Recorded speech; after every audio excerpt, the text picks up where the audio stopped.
शुक्र है मेरे भी हज के पैसे इकट्ठे हो गए। इस बार मैं भी हज पे जाऊंगी। दादी, इतने सारे पैसे, आप इन पैसों का क्या करेंगी? मेरे बच्चे, ये पैसे मैंने हज पे जाने के लिए जमा किए हैं, हर साल पाई पाई जोड़ के। आखिरकार वो दिन आ ही गया जब मेरे मालिक ने मेरी सुन ली। दादी, हज क्या होता है? मेरे प्यारे बच्चे, हज दीन इस्लाम के 5 अरकान में से एक रुकन है और हर साहिब इस्तिताअत पर जिंदगी में एक बार फर्ज भी है। दादी, साहिब इस्तिताअत क्या होता है? जिसके पास इतने पैसे हो कि वो अदा करके हज पर जा सके, उससे साहिब इस्तिताअत कहते हैं। अच्छा, आपने इसलिए इतने सारे पैसे इकट्ठे किए हैं ताकि आप हज पे जा सकें। बिल्कुल ठीक समझे मेरे बच्चे। सलाम अम्मा जी। वालेकुम अस्सलाम। काम कर लो अम्मा जी आपके कमरे का। हाँ नसरीन, कर ले। दादी, इसमें से कुछ पैसे मुझे भी दे दे, मैं ईद की शॉपिंग कर लूं। शुजा मेरे बच्चे, अगर इसमें से मैंने कुछ पैसे तुम्हें दे दिए तो मैं हज पर कैसे जाऊंगी? अम्मा जी, आप हज पे जा रही हैं? हाँ नसरीन, अल्लाह ने मेरी सुन ली और अब वो मुझे अपने दर पर बुला रहा है।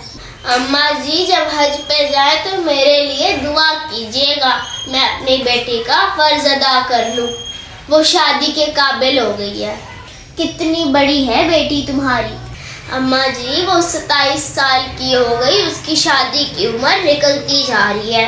तो अब तक क्यों नहीं की तुमने उसकी शादी? अम्मा जी, खाने को घर पे रोटी नहीं है, लड़के वाले जहेज के बिना लड़की कबूल नहीं करते। अब बताएं क्या करूँ मैं? एक तो ये जहेज की लानत ने हमारी बेटियों को घर में बूढ़ा कर दिया है। हाँ अम्मा, मैंने अपनी बेटी का निकाह किया हुआ है, पर लड़के वाले जहेज के बिना नहीं लेके जाते। नसरीन, ये लो, ये पैसे तुम रख लो, अपनी बेटी का सामान बनाओ और उसे घर से रुखसत करो। हो दादी, ये तो आपके हज के पैसे हैं।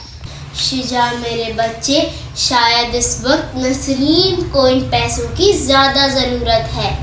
वो इन पैसों से अपनी बेटी का फर्ज अदा कर लेगी।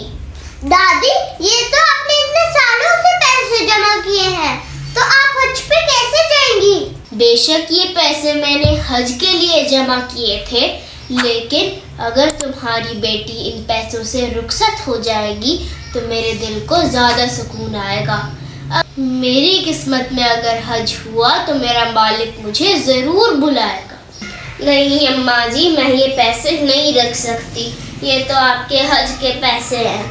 चुप करो और रख लो, आज ही शादी की तैयारी शुरू करो। शुक्रिया अम्मा जी, अल्लाह आपको खुश रखे, आपकी सारी दुआएं कबूल करे, आपके रिस्क में बरकत अता फरमाए। क्या हुआ शुजा, क्या सोच रहे हो? अरे भैया, दादी ने इतने सालों से हज के लिए पैसे इकट्ठे किए थे और 1 मिनट में नसरीन आंटी को दे दी उनकी बेटी की शादी के लिए। तुम परेशान मत हो, दादी को ज्यादा अच्छे से पता है उन्हें क्या करना है। अब सो जाओ। Good night. Good night.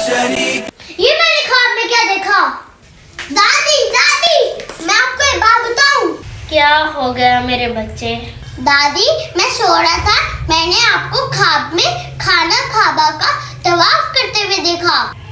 लगता है मेरे मालिक ने मेरा हज कबूल कर लिया। दादी, आपने तो हज ही नहीं किया, फिर अल्लाह ने कबूल कैसे कर लिया? तुम इन बातों को समझने के लिए अभी बहुत छोटे हो मेरे बच्चे। चलो जाओ, अब सो जाओ, मैं तहज्जुद पढ़ लूं। अच्छा दादी, शबा खैर। शब खैर मेरे बच्चे। लब्बैक अल्लाहुम्मा लब्बैक लब्बैक ला शरीक luck Labbaik. Please like, share और भाई सब्सक्राइब भी तो करना है।